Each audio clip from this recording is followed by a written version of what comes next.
Hi சகோஸ், எல்லாரும் எப்படி இருக்கீங்க? லாஸ்ட்டாக போட்ட ட்ராமாவில் ஒரு சில விஷயங்கள் உங்களுக்கு புரியல அப்படின்னு எம்ஜிவா ப்ரோ சொல்லியிருந்தாரு. நானும் கொஞ்சம் குழம்பிட்டேன். இதில் நான் வில்லியா சொன்னல, அவள் தான் நம்ம சீரீஸோட ஹீரோயின்.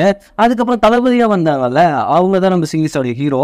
ஃபர்ஸ்ட்டு ரொம்ப வில்லித்தனமாக இருந்தோன்னே இவ வில்லியாக இருப்பாளோ அப்படின்னு நினச்சேன். ஆனால் போக போக ஸ்டோரி லைன் வந்துட்டு நம்ம வில்லியை ஃபோக்கஸ் பண்ணி தான் இருந்தது. சாரி ஹீரோயினை ஃபோக்கஸ் பண்ணி தான் இருந்தது. இதுக்கப்புறம் போக போக உங்களுக்கே அண்டர்ஸ்டாண்ட் ஆகிக்கும். திகா சுரேஷ், ஜெஸ்ட், யஸ்வந்த், அப்புறம் ஸ்னேகா சிஸ்டர், இன்னொருத்தங்க கேட்டிருந்தீங்க ட்ராமா நேம், அது சொன்ன காப்பிரைட் இஷ்யூ ஆகுது. முகமது சலீம் ப்ரோ, ராகினி ராஜேந்திரன், காயத்ரி சிஸ்டர், ரொம்ப தேங்க்ஸ் சிஸ்டர் எல்லாத்துக்கும். தமிழ் ரதிங்கிற சிஸ்டர் ஒரு ட்ராமா சஜஸ்ட் பண்ணிருக்கீங்க. கண்டிப்பாக நான் பார்க்குற சிஸ்டர், நமக்கு ஆப்டா இருந்தால் நான் எடுத்து போடுறேன். குட்டி சிஸ்டர், ஹாய் சிஸ்டர். சார் ஐயம், லீலா பிரியா சிஸ்டர். அதுக்கப்புறம் புதுசாக ஒருத்தங்க கமெண்ட் பண்ணியிருந்தாங்களே, ஈனா தினேஷ்ங்கிற சிஸ்டர். அப்புறம் அனுங்கிற சிஸ்டர், நீங்கள் டெத் நோட் பார்த்தீங்க அப்படின்னு சொன்னீங்க. மற்றபடியும் அவங்க அடுத்தது என்ன நடக்க போகுது அப்படிங்கிறது ரொம்ப இன்ட்ரெஸ்டிங்காக கொண்டு போயிருப்பாங்க. இந்த சிஸ்டர் ரொம்ப தேங்க்ஸ் சிஸ்டர். இந்த எபிசோட்லேருந்து உங்களுக்கு கரெக்டாக புரிஞ்சிடும் யார் ஹீரோ யார் வில்லி அப்படின்ட்டு. எபிசோட்ல என்ன ஆயிடுச்சுன்னா, நம்ம ஹீரோயினோட சிஸ்டர் வந்துட்டு தளபதி அறைவாங்க அப்படிங்கிற மாதிரி போட்டிருந்தது. அதை ஷாக்கிங்கோட பார்த்துட்டு இருந்த ஹீரோயின் உடனே என்ன பண்றானா, அவாரியத்துக்கு முன்னாடி நான் மாத்திரம் அப்படின்ட்டு ஹீரோயின் முந்தி போய் ஹீரோவை அரைஞ்சிடுறா. ஆனா இதுல எதுவுமே மாற்றம் ஆகல. நீ விதியை மாற்ற ட்ரை பண்ணிட்டு தான் பிரச்சனைகள் அதிகமாகும். அப்படிங்கிறப்ப ஹீரோ என்ன பண்றா, ஹீரோனோட அம்மாவை பிடிச்சி கொண்டு ஜெயிலில் போடுங்க, அதுக்கப்புறம் வந்து நான் உங்கள்கிட்ட விசாரிச்சுக்கிறேன் அப்படிங்கும்போது, இல்ல எங்க அம்மா விட்டுற, அவங்க எந்த ஒரு தப்புமே பண்ணல அப்படின்னு சொல்லிட்டு இருக்காங்க. ஆனா ஹீரோ ஒரு நோக்கத்தோட தான் அவங்களை ஜெயிலில் போடுறான். ஹீரோட்ட கெஞ்சிட்டே போயிட்டு இருக்கும்போது மறுபடியும் அந்த புக்ல இருந்து லெட்டர்ஸ் எழுத ஆரம்பிக்குது. இப்போ வந்துட்டு உன்னோட தங்கச்சி போயிட்டு வர ஒரு பேன் கேக்க வாங்கிக்கிட்டு உங்க அம்மாவை நல்லா பாத்துக்கிறேங்கிற மாதிரி ஹீரோ சொல்லிட்டு போவான் அப்படின்னு அதுல இருக்கு. வாய்ப்பே இல்லை. நான் கெஞ்சியே அவன் ஒத்துக்கல. அவள் கொடுக்குற ஒரு சின்ன கேக்கில் வந்துட்டு அவன் ஒத்துப்பானா அப்படிங்கிறப்ப அதே மாதிரி அவளோட தங்கச்சிக்கு கொண்டாந்து கொடுக்குறா. அதை ஹீரோ வாங்கிட்டு எதுவுமே பேசாம போனோன்னே, அப்போது இந்த புக்கில் சொன்ன மாதிரி தான் நடக்கணுமா, நான் எதையும் மாற்ற ட்ரை பண்ணக்கூடாதா அப்படின்ட்டு அவள் கத்தி கதறிட்டு இருக்கா. ஏன்னா ஒரே நிமிஷத்தில் எல்லாமே இங்கே மாறி போச்சு. இல்லை வச்சுக்கிட்டே ரூமுக்கு போகும்போது அந்த புக்கை பற்றின யோசனையே அவள்கிட்ட அதிகமாக இருக்குது. அதுக்கப்புறம் அந்த புக்கே அவளுக்கு முன்னாடி தோணுது, இது உன்னோட வாழ்க்கையில் வரப்போகிற உன்னோட விதியை நீ அக்செப்ட் பண்ணிக்கிட்டீங்கன்னா இதில் எந்த ஒரு சேஞ்சுமே நடக்காது. கொடூரத்தனமான இருந்த நீ உன்னோட விதியை நீ அக்செப்ட் பண்ணிக்கணும்.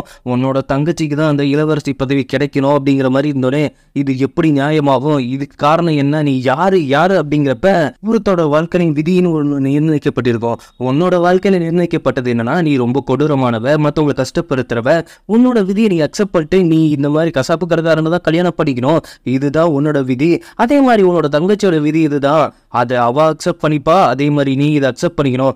அதை நான் மன்னிக்கவே மாட்டேன். இதை நான் மாற்ற ட்ரை பண்ணுவேன். நீ மாற்ற ட்ரை பண்ணுற ஒவ்வொரு டைமும் உன்னோட வாழ்க்கை தான் இன்னும் மோசமாக போய் முடியும் அப்படின்ட்டு அவள் அங்கே கத்துறா. அவள் அந்த புக்கில் இருந்து மறுபடியும் வெளியில் வந்து இதை நான் மாற்றியே தீருவேன், எல்லாத்தையும் மாற்றுவேன் அப்படிங்கிற மாதிரி ஹீரோயினுக்கு செம்ம கட்டுப்பில் கத்திட்டு இருக்கா. ஏன்னா இது வந்துட்டு நியாயமே இல்லாத ஒரு விஷயம் மாதிரி அவளுக்கு தெரியுது. இந்த புக்கை விட்டு வெளியில் வர்றதுக்கு முன்னாடி உங்கள் அம்மா நெருப்பாக சாகடிக்கப்படுவாங்க அப்படின்னு சொன்னோன்னே அதை நினச்சிக்கிட்டு அவள் ஜெயிலில் போயிட்டு அவங்க அம்மாவை காப்பாற்றணும் அப்படின்ட்டு யாருக்குமே தெரியாமல் உள்ளே போயிட்டுருக்கா. கரெக்டாக நம்ம ஹீரோ குறுக்கு வந்துட்டு, இங்கே எதுக்கு வந்த? நான் எங்கள் அம்மாவை பார்க்க வந்தேன், அவங்கள காப்பாற்றி ஆகணும். இங்கேருந்து யாரை போய் காப்பாற்ற போகிறேன்? இங்கே அவங்களுக்கு எந்த ஒரு ஆபத்துமே இல்லை. அவங்கக்கிட்ட நான் ஒரு விஷயங்கள் தெரிஞ்சுக்கணும். அது வரையும் அவங்க யாரையுமே பார்க்கக்கூடாது. அப்படிங்கிறப்ப இங்கே பாரு, உனக்கு என்ன வேணும்னாலும் தரேன், எங்கள் அம்மாவை பார்க்க விடு அப்படிங்கிற என்கிட்ட வந்து வியாபாரமாக பேசிகிட்டு இருக்க அப்படின்ட்டு அவளை செவுத்தோட கழுத்தோட பிடிச்சி அணைக்கும் பொழுது அவங்க கையில் போட்டிருப்பாங்கல்ல அந்த நிச்சயதார்த்த வளையல், அது ஒட்டஞ்சி விழுது. அது ஒட்டஞ்சி விழுந்தோடனே, இது நீ மகாராணி கொடுத்த வளையலையே உடைச்சிருக்க, அது எவ்வளோ பெரிய தண்டனை தெரியுமா? தயவு செய்து எங்கள் அம்மாவை பார்க்க விடு அப்படின்ட்டு அவள் அழுகிறப்போ ஹீரோட ஃப்ளாஷ்பேக் ஒன்று வருது. அவனும் யார்ட்டையோ அழுகுறான், அவங்கள விடு அப்படின்ட்டு. சின்ன வயசாக இருந்தப்ப அது ஞாபகம் வந்தோடனே அவள் கழுத்துலேருந்து கத்தி எடுத்துட்டு அவன் ஒரு மாதிரி நர்வஸாகி நிற்கிறப்ப, தயவு செய்து விடு, எங்கள் அம்மாவுக்கு ஆபத்து வரப்போகுது, அவங்க நெருப்பில் எரிஞ்சு சாக போகிறாங்க, அவங்கள காப்பாற்றணும் அப்படிங்கிற மாதிரி ஹீரோயின் கேட்டுட்டு இருக்கா. ஹீரோயின் உனக்கு என்ன வேணும்? என்னையே வேணும், நான் தரேன் அப்படிங்கிற மாதிரி அவன் ட்ரெஸ்ஸை கொஞ்சம் நம்ம கழட்டுறப்ப அங்கேருந்து பாதுகாவலர் கூப்பிட்டுறான். ஆனால் அவள் எல்லாத்தையும் கழட்டும் போது அந்த பாதுகாவலருக்கு அது தெரிஞ்சிடக்கூடாதுன்ட்டு அவனோட கோட்டை வச்சு அவளை மறைச்சிக்கிட்டு, இங்கே எந்த பிரச்சனை இல்லை, நீ போ அப்படின்ட்டு. இங்கே பாரு, இதுக்கப்புறம் எனக்கு என்ன பண்ணுவான்னு தெரியல, தயவு செய்து எங்கள் அம்மா என்னை பார்க்க விடுங்கிறப்ப அவன் உள்ளேயே விடல.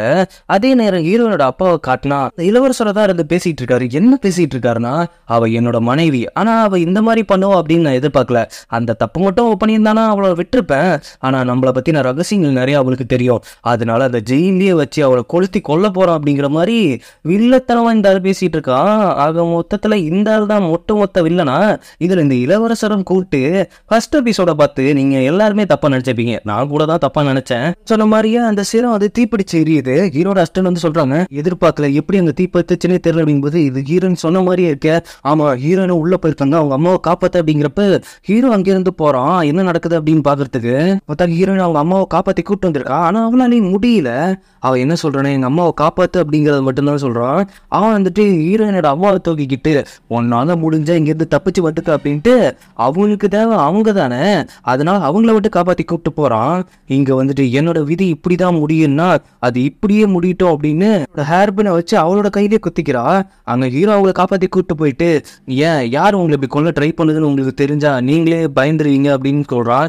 யாரு வேற யாருமே கிடையாது, உங்க ஹஸ்பண்ட் தான் உங்களை கொல்ல ட்ரை பண்ணும்போது இப்போயாவது உண்மையை சொல்லுங்க, அவரை பற்றி உண்மையை சொல்லுங்க, உங்களை கொல்ல நினைச்சவரை நீங்கள் காப்பாற்றணும்னு நினைக்காதீங்க அப்படிங்கிற மாதிரி ஹீரோ எதையோ வாங்க ட்ரை பண்ணிட்டு இருக்கான்.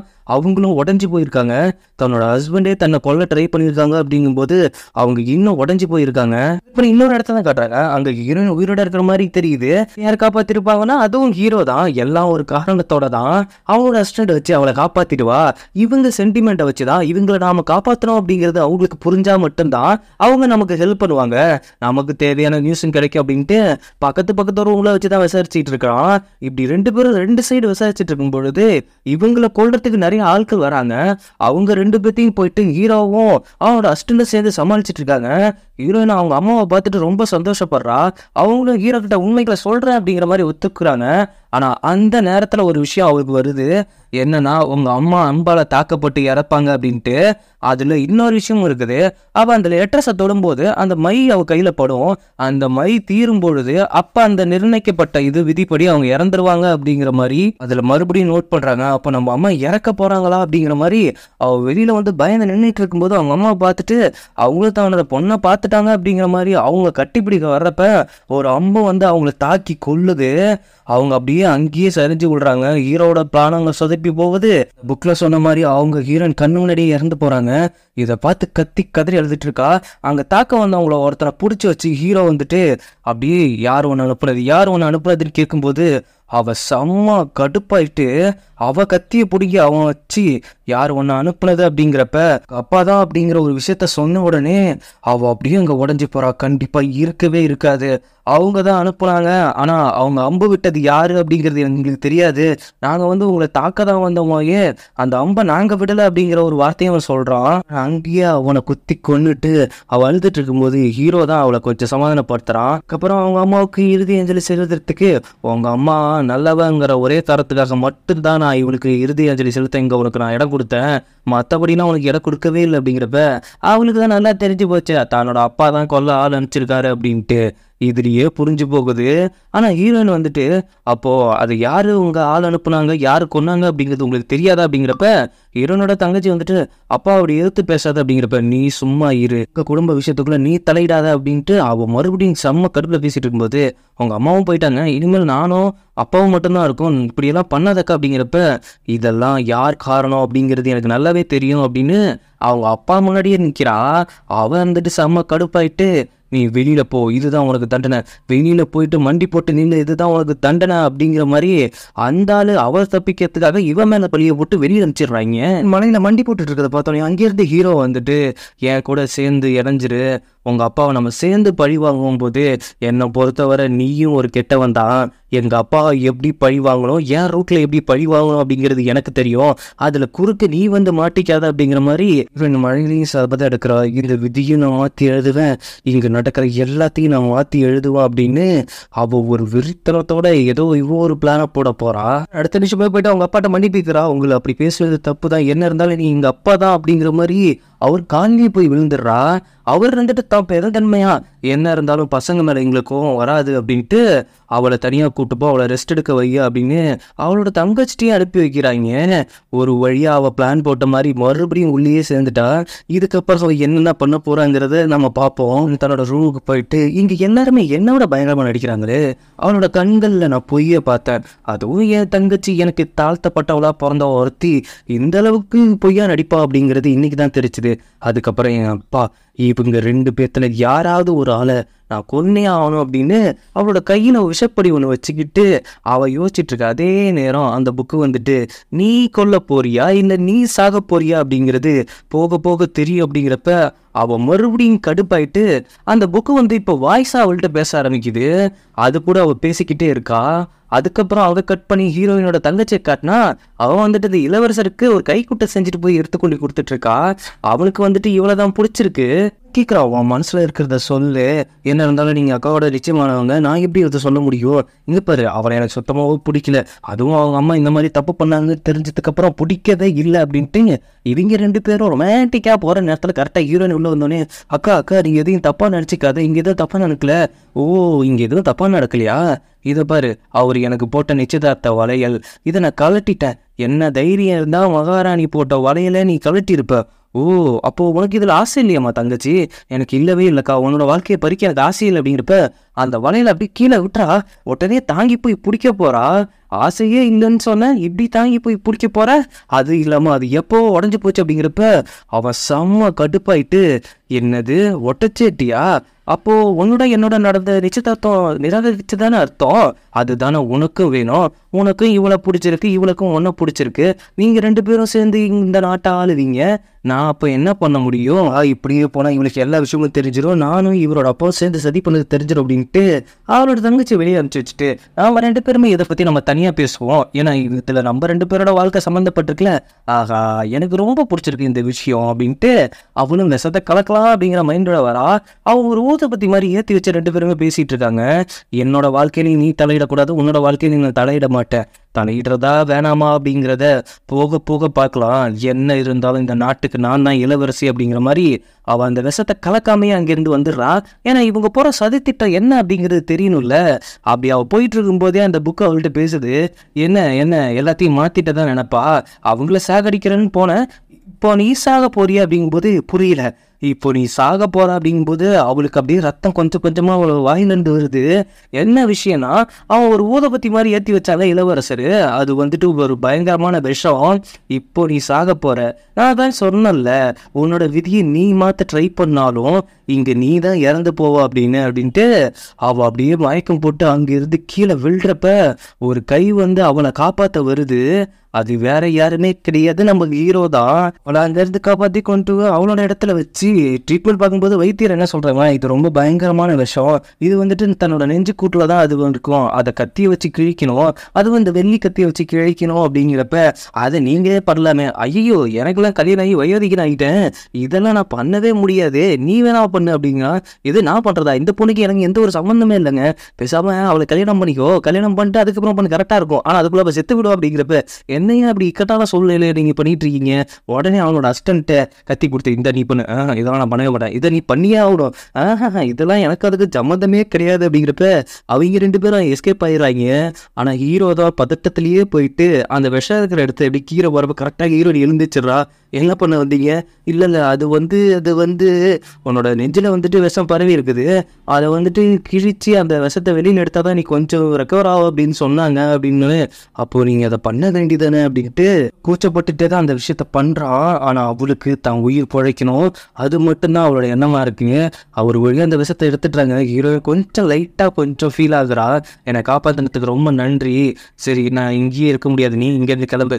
இல்லை, நான் இங்கேயே இருக்கேன், நான் உங்க கூட சேர்ந்துக்கிறேன், நீங்கள் அன்றைக்கி கேட்டிங்கல்ல, இன்றைக்கி நான் உன்னை காப்பாற்றினேன் அப்படிங்கிறதுக்காக என் கூட சேர்றேன். உண்மையிலேயே உனக்கு இருக்கிற பிரச்சனையை நீ புரிஞ்சுக்கிட்டு என் கூட சேர்ந்தாதான் உங்கள் அப்பா அந்த நாட்டுக்கு எதிராக என்ன பண்ணுறாரு அப்படின்னு நமக்கு தெரியும். இப்போதைக்கு நீங்கள் இருக்கவே தேவையில்லை அப்படிங்கிற மாதிரி அவளை கொண்டு விடத்துக்காக வெளியில் போயிட்டு இருக்கும்போது அங்கே ஒரு அம்மாவும் பையனும் மயங்கி கிடக்குறாங்க. அதில் அந்த பையன் தான் அவங்க அம்மாவை ஏறி போட்டுட்டு இருக்கான். அதே நேரம் வந்துட்டு ஹீரோனோட தங்கச்சி போயிட்டு ஒன்றும் இல்லை அப்படின்னு அந்த குட்டி பையனை சமாதானப்படுத்திட்டு இருக்கா. அந்த இடத்துக்கு ஹீரோவும் போயிட்டு அந்த அம்மா இறந்து போயிட்டாங்க அப்படின்னு சொல்கிறப்ப அந்த குட்டி பையனுக்கு கொஞ்சம் சாப்பாடு கொடுத்து அவள் சமாதானப்படுத்துறா. இதை எல்லாமே ஹீரோயின் பார்த்துட்டு இருக்கா. இந்த டைம் அந்த புக்கு பேசுது என்னன்னா, இது அவங்களுக்கான அறிமுகத்துக்கான தேடல் கிடையாது, அவங்க இனிமேல் வாழ்க்கையில் ஒன்றா பயணிக்க போகிற நேரம் அப்படிங்கிற மாதிரி சொன்ன உடனே அவளுக்கு ஷாக்காகுது. என்ன நாம இவன் கூட சேரலான்னு நினச்சோம், இவன் வந்துட்டு நம்ம தங்கச்சி கூட சேருவான் அப்படிங்கிற மாதிரி இந்த புக்கு சொல்லுது அப்படின்னு அந்த புக்கை போயிட்டு மறுபடியும் போய் புரட்டி படித்து பார்க்குறா ஹீரோவை பற்றி. அவன் சின்ன வயசில் ஏதோ ஒரு விஷயத்துக்காக பாதிக்கப்பட்டிருக்கான். அப்போ வந்துட்டு குட்டி பொண்ணு வந்துட்டு அவனுக்காக சாப்பாடு கொடுத்துருக்கு. அதை தான் இப்போ ஹீரோ நினச்சி பார்த்து அது ஹீரோயின் தங்கச்சிமா இருக்குமோ அப்படிங்கிற மாதிரி அவன் திங்க் பண்ணிட்டு இருக்கான் அப்படிங்கிறது ஹீரோயினுக்கு நல்லா தெரிஞ்சு போச்சு. காலையில் ஹீரோக்கு என்ன கனவு வருதுன்னா, ஹீரோயினோட சேர்ந்து ஒன்னா இருக்கிற மாதிரி, லவ் பண்ற மாதிரி, கிஸ் பண்ற மாதிரி கனவு வந்து அவன் சாக்காய் தவுக்குன்னு எழுந்திருக்கிறான். என்னடா விஷயம்னு பார்த்தா ஹீரோயின் வந்து நிக்கிறா. நான் மழையில நின்று பண்ணி கேட்டல, நாம 2 பேரும் சேர்ந்து பழி வாங்கலாம் அப்படின்னு. இப்போ நாம 2 பேரும் சேர்ந்து பழி வாங்கலாம் அப்படின்ட்டு அவன் கிட்ட நெருங்கி, அவன் கொஞ்சம் ஹைட்டா இருக்கிறோனே, அவன் காதில் போயிட்டு நம்ம 2 பேருமே சேர்ந்து எங்க அப்பாவை பழி வாங்கலாம் அப்படிங்கிற சொல்றான். இங்க பாரு, உன்னோட பாசங்க எல்லாம் மறுபடியும் என்கிட்ட காட்டி என்னை ஏமாத்தலான்னு பார்க்காத. ஏதோ உன்னை காப்பாத்தினேன், அது மட்டும்தான் பண்ணேன். நீ இங்க எப்பவுமே இருக்க முடியாது, தயவுசெய்து கிளம்பி உன்னோட இடத்துக்கு போயிடு அப்படிங்கிற மாதிரி ஹீரோ சொல்லிட்டு இருக்கான். கட்டுப்புல பிடிச்சி அவளை கீழே தள்ளுனோடனே, என்ன பொசுக்குன்னு இப்படி கீழே பிடிச்சி தள்ளிட்டேன், என்னால ஏந்திரிக்க முடியல, தயவுசெய்து நான் தூக்கி விடு, நான் ரொம்ப விஷம் என் உடம்புல ஏறி ரொம்ப நான் டயர்டா இருக்கேன் அப்படிங்கிறப்ப ஹீரோ பாவப்பட்டு அப்படியே எழுப்பி விடுறான். எழுப்பி விட்டோன்னு அப்படின்னு கைத்தாங்களா வெளியே அப்படியே கூப்பிட்டு போகலாம்ல அப்படிங்கிறப்ப அவளோட பணிகள் வந்துட்டு, நீங்கள் எங்கே இருக்கீங்களா, உங்களை அரண்மனையில் நான் ரொம்ப நாளாக தேடிட்டு இருந்தேன் அப்படின்ட்டு. ரொம்ப நாளாவா, ரொம்ப நேரமானு சொல்லுமா அப்படின்னு. ஓஹோ, நான் குழப்பத்தில் ஏதோ சொல்லிட்டேன் அப்படின்ட்டு அந்த பக்கடா குரூப்பில் ஒரு பொண்ணு வந்து சொல்லிட்டு போகுது. அங்கேருந்து வந்து ஹீரோ கிட்ட, இந்த தழும்பு மட்டும், அதாவது இந்த கண்புறத்தில் இருக்க தழும்பு மட்டும் இல்லைன்னா நீங்கள் ரொம்ப அழகாக இருக்கீங்க அப்படின்னு சொல்லும்போது, இதை யாரோ ஒருத்தவங்க சொல்கிறாங்க. ஒரு லேடி வந்துட்டு ஹீரோட்ட சொல்கிறாங்க, இந்த கண் புருவத்தை பார்க்கும்போது நீ அவர் மாதிரியே இருக்கு அப்படின்ட்டு. உடனே இவன் என்ன பண்ணுறான்னா, ஒரு கத்தி எடுத்து அது அவனே ஒரு மார்க் போட்டு, இப்போ நான் யார் மாதிரியும் இல்லை அப்படிங்கிற மாதிரி யார்கிட்டயா சொல்லிட்டு இருக்கான். அவனோட ஃப்ளாஷ்பேக் கொஞ்சம் கொஞ்சமாக இவனுக்கு ஞாபகம் வருது. அது இல்லாமல் அது ஹீரோயினால் மட்டும்தான் பழையபடி ஞாபகம் வந்துக்கிட்டே இருக்குது. அது கொஞ்சம் அவனை டிஸ்டர்ப் பண்ணிட்டு இருக்கு. காலையில் ஹீரோயின் ஒரு பிளான் போடுறா, தங்கச்சியை கடத்தி ஒரு தப்பான இடத்துல அவளை கொண்டு போய் விட்டு அவளோட கற்பை சூறையாடி அவளை தப்பான ஆளுன்னு அப்படின்னு காட்டுனுங்கிறதுக்காக ஆளை வச்சு கடத்துறா. அதே நேரத்தில் அந்த புக்கில் இருந்து ஒரு வாக்கியம் வருது, நீ என்ன செய்ய நினைக்கிறியோ அது உனக்கே திரும்பி வரும் அப்படின்ட்டு. எனக்கு எப்படி திரும்பி வரும் அப்படின்ட்டு அந்த புக்கை பார்த்து அவன் அக்கலா சிரிக்கும் போது அவளை யாரோ கடத்துறாங்க. அதே நேரம் ஹீரோக்கு ஒரு நியூஸ் கிடைக்குது, நம்ம மேல அம்பு எஞ்சவங்க யாரு அப்படின்னு தெரிஞ்சிச்சு, அவங்க எங்க இருக்காங்க அப்படின்னு தெரிஞ்சிச்சுன்ட்டு அவளோட அசிஸ்டன்ட் வந்து சொல்லிட்டு போறான். சரி, நாம 2 பேரும் போயிட்டு அவன் யாரு அப்படிங்கிறது கண்டுபிடிப்போம் அப்படின்ட்டு அவங்க 2 பேரும் கிளம்புறாங்க. ஹீரோயின் மயக்கமான நிலையில இருந்து எழுந்திருக்கிறா. அவ எங்க இருக்கிறான்னா அவளை வச்சு அங்க ஏழை விட்டுட்டு இருக்காங்க.